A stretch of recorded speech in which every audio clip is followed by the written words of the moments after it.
यस्य दृढ़ा मति सुक्तरे नित्या परे निर्मल चंडा लोस्तु सातु द्विजोस्तु गुरुरुत्येषा मनीषा मम। जो ये जान गया कि वही एक परमात्मा है जो आत्मा के रूप में हर किसी के अंदर विद्यमान, हर किसी के अंदर, वही मेरा गुरु है, चाहे वो चंडाल हो और चाहे वो ब्राह्मण, चाहे वो वही।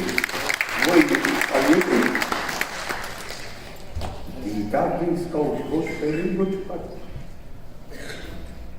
विद्या विनय संपन्ने ब्राह्मणे गवि हस्तिनी शुनि चैव श्वापाके चा पंडिता समदर्शिना। चाहे विद्या और विनय जो हाईएस्ट एट्रीब्यूट्स, बहुत बड़ी विशेषताएं किसी भी व्यक्ति के लिए, चाहे विद्या और विनय ह्यूमिलिटी से संपन्न कोई ब्राह्मण हो, चाहे गाय हो, चाहे हाथी हो, चाहे कुत्ता हो, चाहे कुत्ते के खाने वाला हो, सबके अंदर उसी एक परमात्मा का निवास है आत्मा के रूप। अब ये आप दूरबीन लगा के भी अगर देखिए, विश्लेषण करिए, तो ये इतना समावेशी और इतना वृद्ध मानस की उत्पत्ति है ये विचार, जिससे बाहर कोई रह ही नहीं सकता। चाहे जिस पथ का मानने वाला हो, चाहे जिसकी जो, मुझे यहां नजर आ गए हमारे आलोक जी आ गए थे अभी 3-4 दिन पहले त्रिवेंद्र में थे, नहीं कोटाया में मुलाकात हुई, तो मैं वहां बात कर रहा, मैं कहा यहाँ मैंने कहीं वहां नहीं सीखा, मैं कहा हमारी संस्कृति तो वो है जहां रावण को भी उसकी दुष्टता के लिए नहीं, लोक संग्रह के लिए उसके खिलाफ कार्रवाई होती है, लेकिन उसके प्रति भी आदर भाव, उसकी विद्वता के लिए आदर भाव पूरी तरह मौजूद है। उसके पैरों के किनारे खड़े होकर उससे उसके ज्ञान का सार हासिल करने की कोशिश की जाती है। इतनी समावेशी हमारी संस्कृति।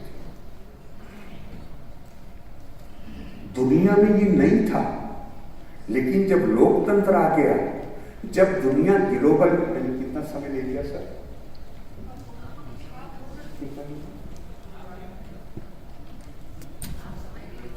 और 5-10 मिनट और सर, 5-10 मिनट रोको सर।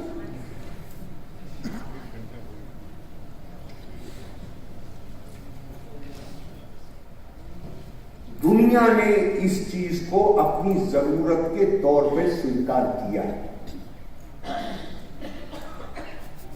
अपनी सोच के तौर पर स्वीकार नहीं किया। भारत की ये सोच है, भारत का ये मत है, हम किसी को भी बाहर नहीं कर सकते।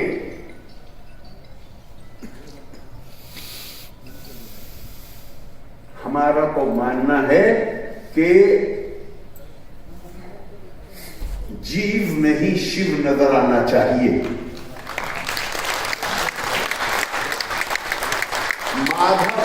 मानव सेवा ही माधव सेवा है।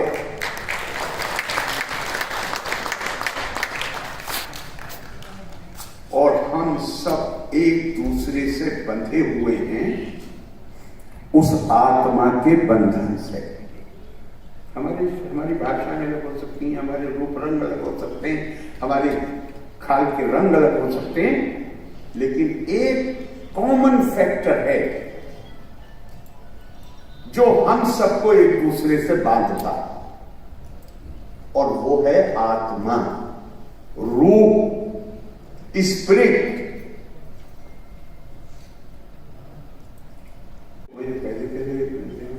पहले देखिए, कोई धार्मिक व्यवस्था हो, उसमें अब मैं संस्कृत का लफ्ज इसलिए इस्तेमाल नहीं कर सकता कि हाल में उसको हिंदी में और भारतीय भाषाओं में उसके लिए शब्द गढ़े गए हैं, लेकिन ओरिजिनली कोई शब्द था नहीं उसके लिए। इसलिए कि जो संगठित धर्म होगा वहां आपको निश्चित कुछ चीजें माननी पड़ेंगी। नहीं मानेंगे आप तो आपके ऊपर इल्जाम लगेगा, या आप ऐसी बात कहेंगे जो उन मान्यताओं के खिलाफ जाती है तो आप पे आरोप लगेगा ब्लास्फेमी का या अपोस्टेसी का, जिसके लिए अब हमने एक शब्द कर लिया है, ईश निंदा। ईश की कौन निंदा कर पाएगा? ये रिसेंट है, ये हमारे ओरिजिनल उसमें नहीं है, बिल्कुल भी। उसकी कौन करेगा?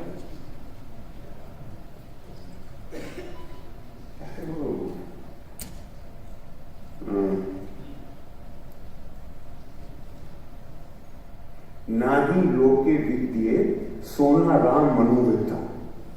हमारी सोच से ये रही है कि जो हमारे यहां विपरीत भक्ति की भी कल्पना रही है कि जो विरोध कर रहा है वो भी दुश्मन नहीं है, उसके लिए लफ्ज इस्तेमाल हुआ है विपरीत भक्ति।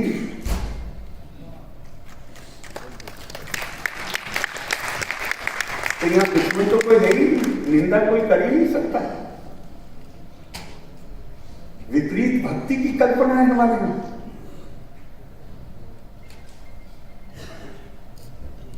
तो लेकिन हमारी प्रॉब्लम यह है कि शंकराचार्य और स्वामी विवेकानंद में तो बहुत बीच का अंतराल है।